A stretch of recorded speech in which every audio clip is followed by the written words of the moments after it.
하나님 아버지 은혜와 사랑과 평안이 여러분 가정과 직장에 넘치기를 축원합니다. 마가복음 12장 41절부터 44절까지를 보시면 한 가난한 과부의 헌금 드리는 모습이 등장하죠. 우리는 이 말씀 속에서 헌금의 일반적인 정신에 대해서 생각해 봤습니다. 헌금의 정신은 하나님께 다시 돌려드린다라는 점입니다. 역대상 29장 14절을 보시면 같이 읽겠습니다. 나와 내 백성이 무엇이기에 이처럼 즐거운 마음으로 드릴 힘이 있었나이까. 모든 것이 주께로 말미암아 싸우니 우리가 주의 손에서 받은 것으로 주께 드렸을 뿐이다. 아멘. 원래 내가 가지고 있는 모든 소유는 하나님의 것이고 하나님의 손으로부터 나온 것입니다. 하나님께로부터 받은 거죠. 그렇기 때문에 그 받은 것을 다시 하나님께 돌려드립니다. 그게 헌금의 정신이에요. 그렇기 때문에 우리가 또 하나 이 청지기 정신이 있어야 되는데 하나님께로부터 받은 것을 올바르게 관리해야 된다라는 점입니다. 우리가 지금 가지고 있는 시간, 또 물질, 또 재능, 또 우리의 노력, 또 우리의 의지, 그리고 심지어 우리의 인생, 그리고 우리의 생명까지 전부 하나님이 우리에게 베풀어 주신 것이죠. 그러므로 하나님이 나에게 주신 것들을 잘 관리하고 다시 하나님께 돌려드리는 것, 그리고 이웃과 함께 사용하는 것, 그것이 바로 우리에게 중요하다라는 것입니다. 그리고 헌금의 일반적인 자세는 고린도 후서 9장 7절을 보셔야 합니다. 같이 한번 또 읽어보겠습니다. 각각 그 마음에 정한 대로 할 것이요 인색함으로나 억지로 하지 말지니 하나님은 즐겨내는 자를 사랑하시느니라. 아멘. 헌금의 세 가지 자세가 나오죠. 첫 번째로는 마음에 정한 대로 하십시오. 다른 사람 눈치 보며 할 것 없습니다. 두 번째로는 인색함으로 억지로 하면 안 되죠. 그리고 세 번째로는 즐겨내십시오. 이왕 헌금하는 거 하나님 앞에 즐겁게 내십시오. 그런 자를 하나님이 사랑하시죠. 그리고 그 본문에 나타나 있는 한 가난한 과부의 그 헌금에 담긴 그 의미, 이 첫 번째 의미는 그의 마음을 다 드렸다라는 것입니다. 그녀가 드린 헌금이 얼마나 됩니까? 우리나라 돈으로 액수로 환산하면 약 2,000원 정도의 돈이라 그랬잖아요. 그 작은 액수의 돈을 드렸음에도 불구하고 그의 마음을 다 담아서 하나님 앞에 드렸으므로 예수님은 그것을 기쁘게 보신 겁니다. 그리고 두 번째, 헌금의 의미. 그녀가 드린 헌금의 의미는 그녀의 삶을 다 바쳤다라는 것입니다. 자, 44절입니다. 자, 44절 또 같이 읽습니다. 그들은 다 그 풍족한 중에서 넣었거니와 이 과부는 그 가난한 중에서 자기의 모든 소유 곧 생활비 전부를 넣었느니라 하시니라. 아멘. 자기의 모든 소유 곧 생활비 전부를 넣었느니라. 이게 어떻게 가능합니까? 자기의 모든 소유를 어떻게 하나님께 다 드릴 수 있다는 얘기입니까? 그것은 믿음이죠. 내가 지금 이 헌금을 다 드려도 하나님이 여전히 나와 함께 하실 것이다 라는 그 믿음. 내가 비록 공공해질 수 있고 어려워질 수도 있고 가난해질 수도 있지만 그럼에도 불구하고 하나님은 여전히 나와 동행하시고 나의 삶을 인도해 가신다라는 확고한 그 믿음이 그녀에게 있었던 것입니다. 여러분, 헌금이 믿음의 척도는 아니지만 믿음 없으면 헌금 못해요. 11조도 안 되고 감사헌금도 안 되는 것입니다. 사랑하는 여러분, 우리의 마음뿐만이 아닙니다. 우리의 삶과 우리의 행동도 함께 가야 되는 것이에요. 헌금에 있어서도 그런 것입니다. 마음만 있는데 그게 아닙니다. 여러분의 삶과 여러분의 행동도 함께 있어야 되는 것이죠. 많은 사람들이 이렇게 생각하기도 합니다. 내가 이 헌금을 내서 도대체 하나님께로부터 내가 무엇을 받을 것인가? 하나님이 나에게 이 헌금의 액수에 배로 채워주실까? 또 나의 삶을 지도해 주실까? 또는 우리 자녀를 형통하게 만들어 주실까? 또는 우리의 창고가 넘치도록 하나님이 채워주실까? 사랑하는 여러분, 조건을 바라보지 마십시오. 저는 여러분들이 좀 순수해졌으면 좋겠습니다. 하나님을 사랑하는 마음으로 드리십시오. 그리고 하나님이 진짜 좋은 마음으로, 하나님이 너무 좋아서 자신의 마음과 삶을 그렇게 드리는 것이 헌금이죠. 이제 13장 1절 이렇게 시작이 됩니다. 같이 또 읽겠습니다. 예수께서 성전에서 나가실 때에 제자 중 하나가 이르되 선생님이여 보소서 이 돌들이 어떠하며 이 건물들이 어떠하니까. 예수님의 제자들이 예수님을 향하여 자부심을 가득 담아서 지금 이 성전의 건물 그리고 이 쌓아진 돌들이 얼마나 훌륭한지를 좀 보십시오라고 예수님께 자랑하듯이 얘기를 했어요. 네, 오늘은 여러분들과 함께 이 성전의 역사를 좀 생각해 보려고 합니다. 성전의 핵심은 언약궤에 있습니다. 언약궤, 증거궤, 법궤, 성궤 다 같은 말이에요. 왜 언약궤라고 부를까요? 그 안에 언약의 두 돌판, 십계명이 담겨 있기 때문에 언약궤 또는 법궤, 율법이니까요. 법궤라고도 표현을 하는 것입니다. 이 법궤 언약궤는요, 나무 상자예요. 나무 상자에다가 황금 도금을 입힌 거죠. 그 언약궤 안에 무엇이 들어있냐면 그 핵심은 바로 십계명이다, 두 돌판이다라고 말씀드렸습니다. 자, 히브리서 9장 4절에 보시면 금향로와 사면을 금으로 싼 언약궤가 있고 그 안에 만나를 담은 금 항아리와 아론의 쌍난 지팡이와 언약의 돌판들이 있고 그렇게 돼 있죠. 자, 언약궤 안에 세 가지가 있죠. 만나가 있고 또 아론의 쌍난 지팡이가 있고 또 뭐가 있습니까? 예, 십계명이 담겨 있죠. 근데 이 중에 가장 핵심은 언약의 두 돌판, 언약궤 안에 담겨 있는 이 율법, 십계명이 가장 핵심이라고 말할 수 있을 것 같습니다. 그래서 이 언약궤 상징은 하나님의 말씀을 상징하고 그리고 하나님의 말씀으로 우리와 함께 하신다. 그리고 하나님의 말씀으로 우리와 함께 임재하신다. 그것을 상징하는 것이 언약궤입니다. 그래서 그 언약궤를 보관하는 곳이 바로 성전이에요. 그래서 그 성전은 하나님의 말씀 또는 하나님의 임재를 상징하게 되는 것이죠. 자, 그 성전이 세 번에 걸쳐서 지어지게 되는데 첫 번째 성전은 솔로몬 성전입니다.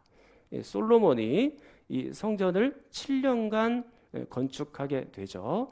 그 성전의 크기, 규모가 어느 정도 될까요? 열왕기상 6장 2절을 한번 볼게요. 거기에 보면 이렇게 되어 있습니다. 솔로몬 왕이 여호와를 위하여 건축한 성전은 길이가 얼마요? 60규빗이요. 너비가 얼마입니까? 20규빗.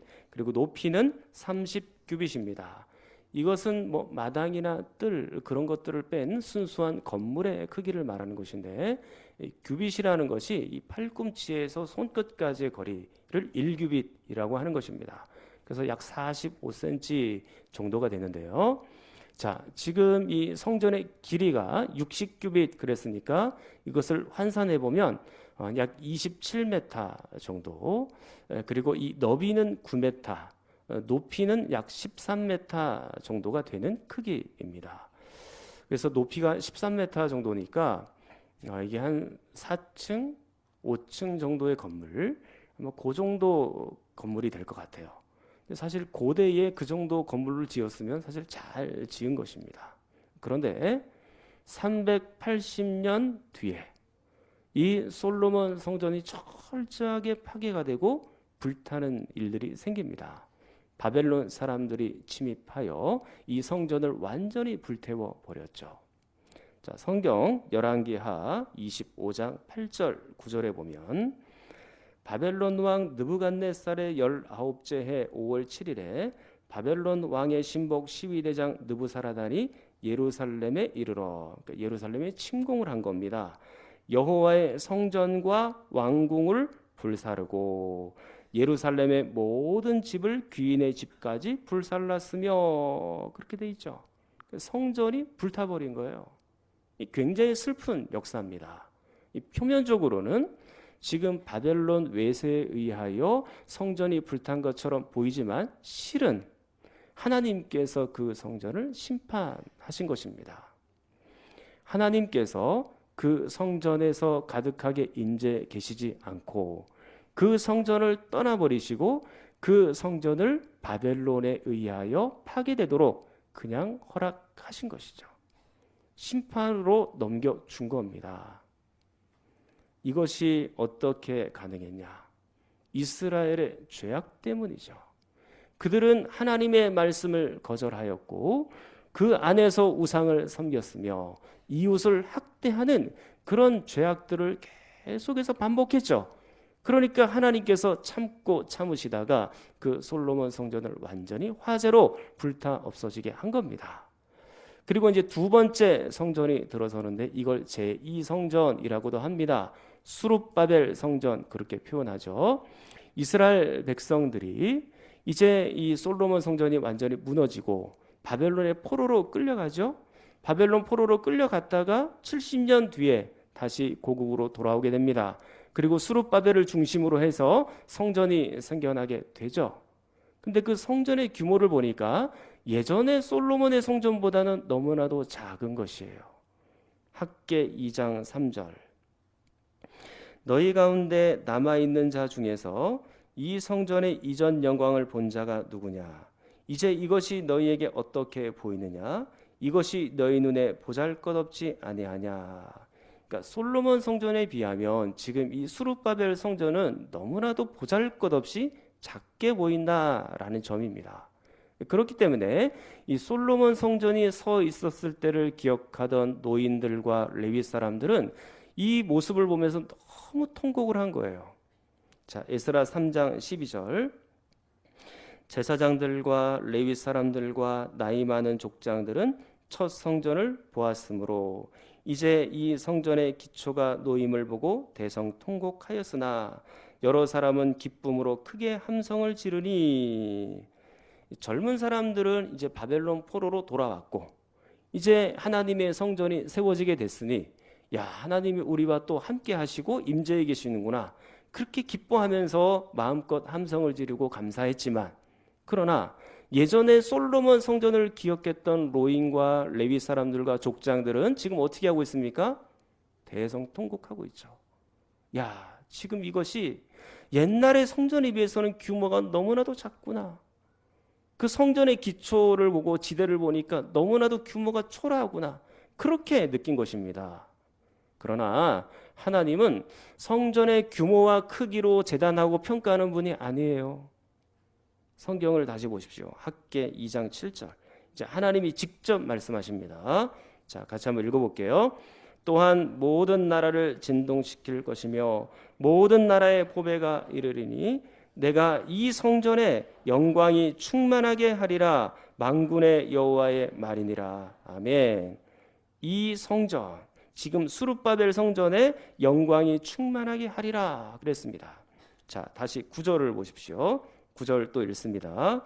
이 성전의 나중 영광이 이전 영광보다 크리라. 만군의 여호와의 말이니라. 내가 이곳에 평강을 주리라. 만군의 여호와의 말이니라. 아멘. 그렇죠.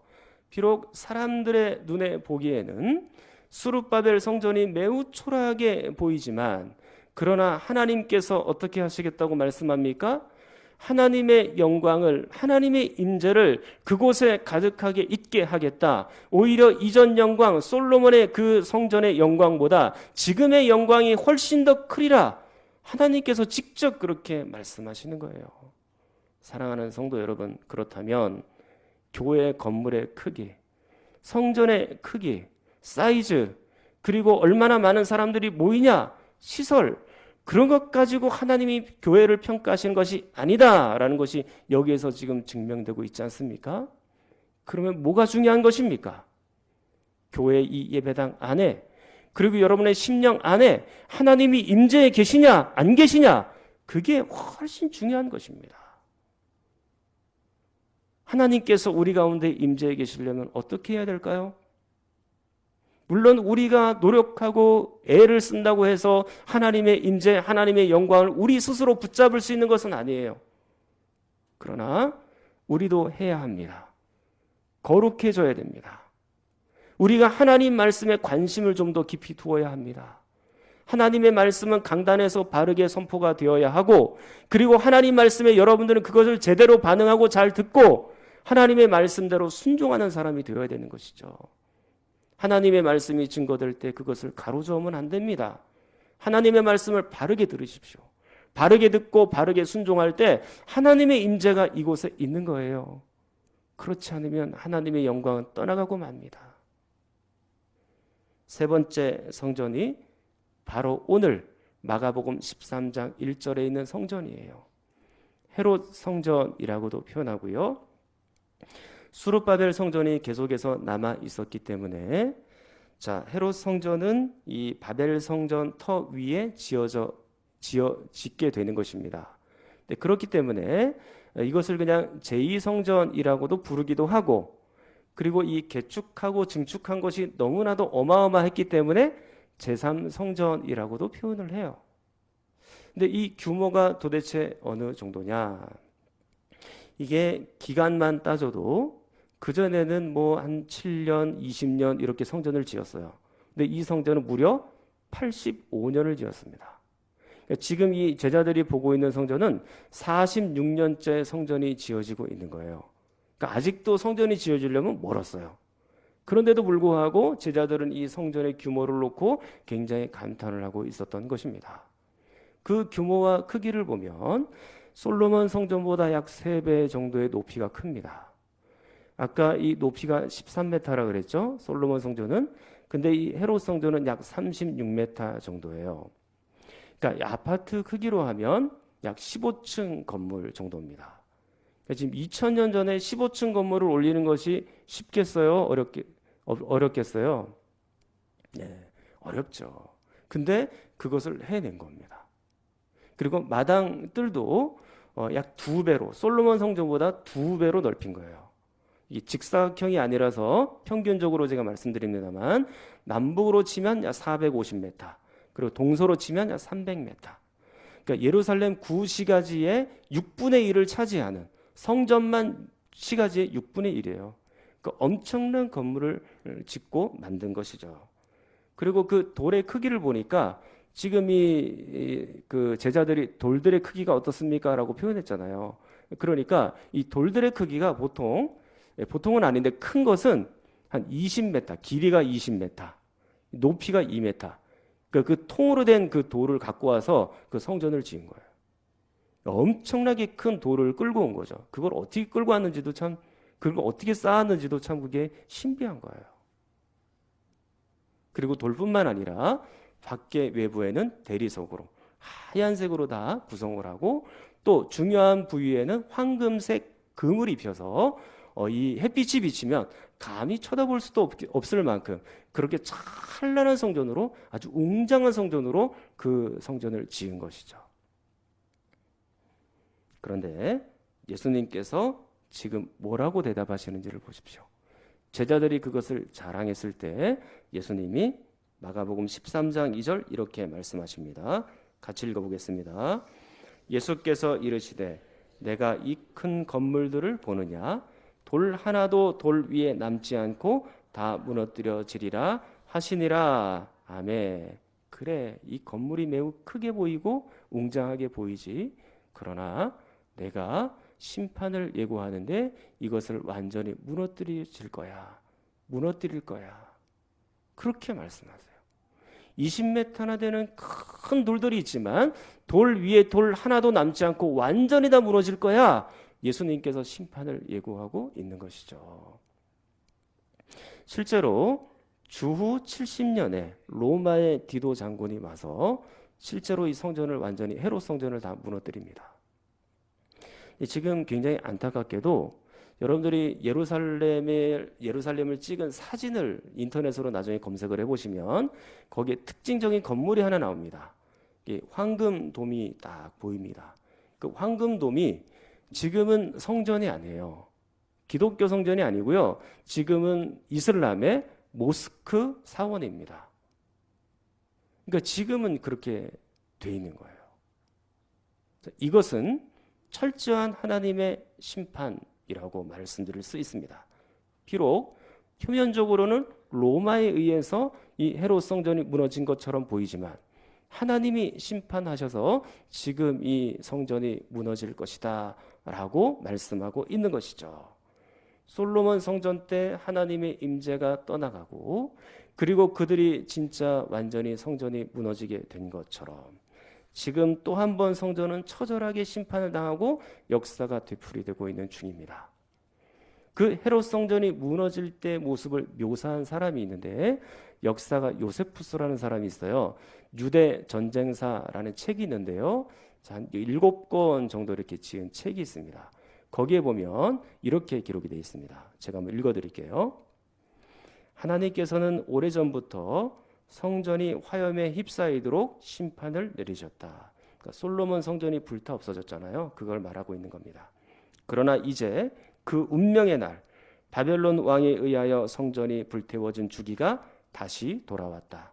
상관의 명령을 기다리지도 않고 막중한 임무에 대한 두려움도 없이 로마 군인 중에 하나가 불붙은 나무를 황금 창문 너머로 던져버렸다. 그러니까 성전 안으로 불을 붙인 거죠. 화염이 치솟았을 때 비참하고도 끔찍한 비명이 유대인들에게서 터져나왔다. 예전에 그렇게 애쓰며 지키려 했던 그 성전이 폐허가 되어가고 있었다. 그렇게 표현되고 있습니다. 심판의 이유가 뭘까요? 그들이 여전히 변하지 않았기 때문이에요. 그들이 솔로몬 성전이 불탔을 때 그리고 바벨론 포로로 끌려갔을 때 그리고 다시 돌아왔을 때 잠깐 회개하고 잠깐 반성하는 것처럼 보였지만 시간이 지나면 지날수록 그들은 똑같아졌습니다. 옛날처럼 다시 죄악 가운데 들어가 있었던 것이죠. 600년 전의 그 역사를 똑같이 지금 되풀이하고 있다라는 얘기입니다. 이미 예수님은 헤롯 성전의 추악함을 그 헤롯 성전의 안에 있는 사람들의 추악함을 그 더러운 타락과 죄악을 지적하신 일이 있으셨죠. 마가복음 11장 15절 16절 같이 읽겠습니다. 그들이 예루살렘에 들어가니라 예수께서 성전에 들어가사 성전 안에서 매매하는 자들을 내쫓으시며 돈 바꾸는 자들의 상과 비둘기 파는 자들의 의자를 둘러 엎으시며 아무나 물건을 가지고 성전 안으로 지나다님을 허락하지 아니하시고 그랬습니다. 이것은 이미 제가 여러분들에게 다 말씀드린 바입니다. 여기에는 온갖 인간의 편의만 있고 인간의 욕심만 가득 차 있죠. 하나님을 경외하는 것이 여기에 지금 어디에 있습니까? 하나님을 말로는 경외한다고 하고 말로는 하나님 앞에 제대로 예배한다고 말하지만 입술로 찬양으로는 그렇게 하나님의 임재가 여기 있기를 원합니다라고 찬양하지만 그러나 정작 그의 삶 속에서 그의 정신 속에서 그의 말 속에서 정말로 하나님을 경외하고 하나님을 의지하는 것이 어디에 있습니까? 하나님의 말씀을 다 거절하고 하나님의 뜻대로 그들은 살지 않고 옛날 방식으로 다시 돌아갔던 것입니다. 탐욕으로 가득 차 있었고 그들의 손과 발은 이웃을 학대하는 피로 가득 차 있었던 것입니다. 그러므로 솔로몬 성전이 무너질 때 죄악으로 다시 돌아가고 있죠. 그러니 예수님이 이 성전에 대하여 심판을 예고하실 수밖에 없는 것입니다. 하나님은 곧 이 성전을 떠나실 것이고 성전은 곧 무너지게 될 겁니다. 하나님의 임재가 떠난 성전, 그 건물, 아무리 그것이 웅장한들 그 안에 있는 성도들이 타락했는데 그 건물이 어떠한 의미가 있습니까? 그것은 아무런 의미도 없습니다. 에스겔 10장에 보면 솔로몬 성전에서 하나님이 떠나가시는 장면을 볼 수가 있어요. 에스겔 10장 3절입니다. 그 사람이 들어갈 때에 그룹들은 성전 오른쪽에 서 있고 구름은 안뜰에 가득하며 성전에 구름이 있다는 것은 하나님의 영광을 상징하는 것이고 하나님의 임재를 상징하는 것인데 하나님이 지금 성전 안뜰에 계셔요. 그런데 4절을 보십시오. 여호와의 영광이 구름에서 올라와 어디 있습니까? 성전 문지방에 이르니. 그러니까 문으로 빠져나가실 준비를 하고 계시다는 거예요. 자, 5절을 보시면 그룹들의 날개 소리는 바깥들까지 들리는데 지금 구름의 날개짓 소리가 바깥에까지 들리는 것으로 보아서는 그 문지방에서 곧 이제 나가실 예정입니다. 자, 그리고 18절 말씀. 여호와의 영광이 성전 문지방을 떠나서 그룹들 위에 머무르니, 여호와의 영광은 드디어 성전 문지방을 넘어섰어요. 그리고 에스겔 11장 22절로 23절 같이 읽겠습니다. 그때의 그룹들이 날개를 드는데 바퀴도 그 곁에 있고 이스라엘 하나님의 영광도 그 위에 덮였더니 여호와의 영광이 성읍 가운데서부터 올라가 성읍 동쪽 산에 머무르고, 그렇게 되어 있습니다. 여기서 지금 보니까 성읍 동쪽 산이 나오는데 이것은 감람산이에요. 그러니까 에스겔 10장 11장을 정리해서 말씀드리면, 여호와께서 처음에는 성전 안에 임재해 계시다가 그 다음에 어디로 물러가셨나요? 성전의 문지방으로, 문으로 물러가셨어요. 빠져나가고 계시는 중입니다. 그리고 문으로 나가시고 그 다음에 어디로 가셨습니까? 동쪽 산, 감람산으로 완전히 다 빠져나가셨죠. 더 이상 성전 안에는 하나님이 머물러 계시지 않아요. 그렇기 때문에 솔로몬 성전이 완전히 불에 타버린 것입니다. 하나님이 계시지 않는 성전은 의미가 없기 때문인 것이죠. 그리고 그 역사는 계속해서 반복이 돼요. 마가복음 13장 1절 거기에 보면 이렇게 되어 있습니다. 예수께서 성전에 나가실 때, 이거는 단순히 예수님이 몸만 나가신 것이 아니에요. 이게 상징적인 의미가 있습니다. 예수님께서 성전 안에 계시다가 분명히 성전 동문을 지나 기드론 골짜기를 건너 감람산으로 나아가셨습니다. 이게 예수님의 행보예요. 자, 3절을 보세요. 마가복음 13장 3절. 예수께서 지금 어디에 계십니까? 감람산에서 성전을 마주대에 계셨죠. 감람산으로 빠져나가신 겁니다. 그러면 구약시대 솔로몬 성전이 세워져 있던 그 시대에 성부 하나님의 행보와, 그리고 지금 이 신약시대 헤롯 성전 시대에 그 성자 예수님의 행보가 똑같아요. 하나님도 솔로몬 성전에 계시다가 문을 거쳐서 동쪽 산으로 가셨잖아요. 감람산으로 가셨잖아요. 예수님 역시 마찬가지입니다. 성전 안에 계시다가 그 동문을 통하여서 어디로 가십니까? 감람산 동쪽 산으로 가신 거예요. 사랑하는 여러분, 하나님의 임재가 떠난 성전, 예수님이 계시지 않는 성전에 남은 것은 무엇일까요? 이제 그것은 하나님의 심판밖에 없는 것이에요. 그러므로 적어도 지금 이 예수님의 제자들은 예수님이 건물이 얼마나 웅장하고 얼마나 대단해요, 그렇게 자랑하고 있으면 안 된다라는 것입니다. 마가복음 11장 15절에 이미 성전 심판에 대한 예수님의 상징 행동을 다 보여주셨잖아요. 제자들은 바로 깨달았어야 마땅한 것이죠.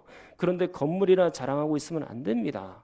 그 건물 안에 있는 하나님의 임재가 중요하다고 몇 번이나 그렇게 말씀드렸지만, 그리고 그 제자들은 그것을 깨달을 만하지만 그렇게 깨닫지를 못해요. 사랑하는 여러분, 여러분들에게 한번 묻겠습니다.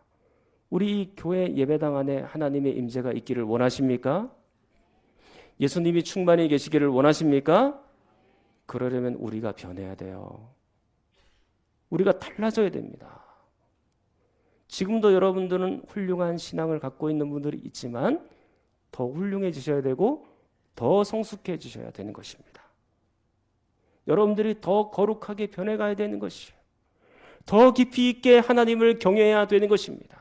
하나님의 말씀을 더 깊이 묵상하고 하나님의 말씀에 대한 관심이 더 깊어지고 하나님 말씀대로 살아가기 위해 몸부림치면서 그렇게 살아가야 되는 것입니다. 하나님 말씀에 있다면 그 말씀대로 살기 위해 애를 써야 되는 것이죠. 여러분들 가운데 아직도 미움이 있다면 그 미움을 벗어던지고 다시 사랑으로 회복해야 되는 것입니다. 교만한 사람이 있다면 그것을 완전히 꺾고 다시 겸손해야 되는 것입니다. 기도하지 못했다면 우리가 이 성전에서 다시 엎드려 기도해야 되는 것입니다.